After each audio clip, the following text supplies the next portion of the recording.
कातील. तर आज तुम्हाला शिकवतो इकडची मच्छी आमच्या पद्धतीने कशी बनवायची. मासे धुवून घेतलेले आहेत, गोड्या पाण्यातले मासे आहेत, कारण की ह्या साईडला मोस्टली समुद्रातले मासे भेटतात आणि जर भेटले तरी पण ते तुम्ही गॅरंटी नाही घेऊ शकत की ते प्रॉपर आहेत की नाही किंवा किती दिवस ठेवले आहेत, तर तुम्हाला पॉयझनचा इश्यू होऊ शकतो. तर तुम्ही टाळा इकडे, खास करून पुण्या साईडला, की बाबा की असेल तरच घ्यावे मासे, नाही तर तुम्ही गोड पाण्यातले मासे खाऊ शकता, काही प्रॉब्लेम नाहीये. त्यामध्ये आपण हळद, थोडासा मसाला, मीठ, नंतर आपण टाकूयात मसाला मम्मीचा घरचा, मस्तपैकी एकजीव करून घेऊयात. अर्धा ते पाऊण तास ठेवूयात, म्हणजे जोपर्यंत आपले मित्रमंडळी येत नाही तोपर्यंत.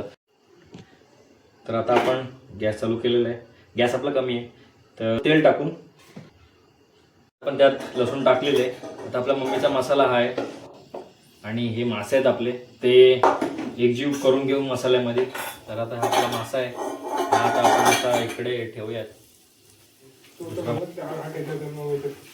गॅस बारीक आहे, त्या कारणाने आम्हाला हे असं डबडं ठेवावं लागतं, त्याच्यावरती एक व्हेपरायझेशन तयार होईल आणि ते शिजेल आणि ते शिजतं चांगलं असतं. वास आलेला आहे मस्तपैकी खमंग. तर बघूयात, एकदा चेक करू आणि थोडंसं तेल टाकूयात, कारण की तेलाची गरज लागते ना.